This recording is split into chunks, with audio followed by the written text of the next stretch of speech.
ഇന്ന് വീട്ടിൽ നിന്നൊരു ദിവസമായിരുന്നു കേട്ടോ. കുറേ നാളുകൊണ്ട് വിചാരിക്കുന്നതാണ് രസവട ഉണ്ടാക്കണമെന്നുള്ളത്.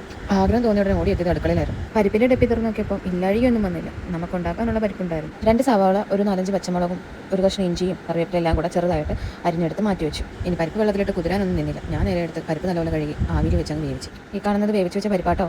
എന്നെപ്പോലെ ക്ഷമയില്ലാത്തവർക്ക് ഇങ്ങനെയും ചെയ്യാം. വേവിച്ച് വെച്ച പരിപ്പ് കൂട്ടന്മാരെ നമ്മുടെ മിക്സിയിലേക്ക് തട്ടിയിട്ടതിന് ശേഷം 2-3 കറക്ക് അങ്ങ് ഇറക്കിയെടുക്കുക. ഒരുപാട് അങ്ങ് അരഞ്ഞു പോകരുത് കേട്ടോ. അരച്ച് വെച്ച് നമ്മുടെ പരിപ്പിലേക്ക് 1/4 ടീസ്പൂൺ മഞ്ഞൾപ്പൊടി, കുറച്ച് പെരിഞ്ചീരകം, അരിഞ്ഞ് വെച്ചിരിക്കുന്ന നമ്മുടെ ബാക്കിയുള്ള സാമഗ്രികളും കുറച്ച് കുരുമുളകും ഉപ്പും കൂടെ ചേർത്ത് നല്ലപോലെ കുഴച്ചെടുക്കും. പരിപ്പോട് നല്ല മുരുമുരാന്നിരിക്കാൻ വേണ്ടി നമ്മൾ കുറച്ച് റവയും കൂടെ ആഡ് ചെയ്ത് കൊടുക്കുന്നുണ്ട് കേട്ടോ. കുറച്ച് മതി, വളരെ കുറച്ച് റവയും കൂടെ ആഡ് ചെയ്ത് കൊടുക്കാം. അങ്ങനെ നല്ലപോലെ നമ്മൾ മാവൊക്കെ കുഴച്ച് വെച്ചിട്ടുണ്ട്. ഇനി നമുക്ക് ഇതിനെ ഓരോ ബോൾസ് ആക്കിയിട്ട് ഒന്ന് ഉള്ളം കയ്യിൽ വെച്ച് പ്രസ് ചെയ്തെടുക്കാം. ചൂട് വെളിച്ചെണ്ണയിലേക്ക് നമ്മൾ ഇട്ട് കൊടുത്ത് നല്ലപോലെ മുരിച്ചെടുക്കാം. ഇപ്പോൾ നിങ്ങൾ ചോദിക്കും രസവടയാണെന്ന് പറഞ്ഞിട്ട് ഇപ്പോൾ രസം ഉണ്ടാക്കിയിട്ടില്ലല്ലോ. നമ്മൾ രസം ഉണ്ടാക്കുന്നുണ്ട്. നോർമലി നമ്മൾ രസം ഉണ്ടാക്കുന്നത് പോലെ തന്നെയാണ് ഞാനും ചെയ്തത്. കുറച്ച് ചുമന്നുള്ളിയും ഇഞ്ചിയും പച്ചമുളകും വെളുത്തുള്ളി എല്ലാം കൂടെ നല്ലപോലെ ചതച്ചെടുത്തിട്ട് എണ്ണ ഒഴിച്ച് കടുക് വറുത്ത് അതിനുശേഷം ഇതിട്ട് അങ്ങോട്ട് മൂപ്പിച്ച് രസക്കൂട്ടൊന്നും നമ്മൾ ആഡ് ചെയ്യുന്നില്ല. കുറച്ച് സാമ്പാർ പൊടിയും കുറച്ച് മല്ലിപ്പൊടിയും കൂടെ നല്ലപോലെ മൂപ്പിച്ചെടുത്തിട്ട് അതിലേക്ക് പിഴുപുളി ഒഴിച്ച് കുറച്ച് മല്ലിയോല ഇട്ടങ്ങ് തിളപ്പിച്ച് അങ്ങനെ നമ്മുടെ പരിപ്പോടിയും റെഡിയായി, രസവും റെഡി. ഇന്ന് നമ്മൾ പ്ലേറ്റിലേക്ക് 2 പരിപ്പോടി എടുത്തിട്ട് എന്നിട്ട് രസം ഒഴിച്ചത് അപ്പനും കൊണ്ട് കൊടുക്കാം കേട്ടോ.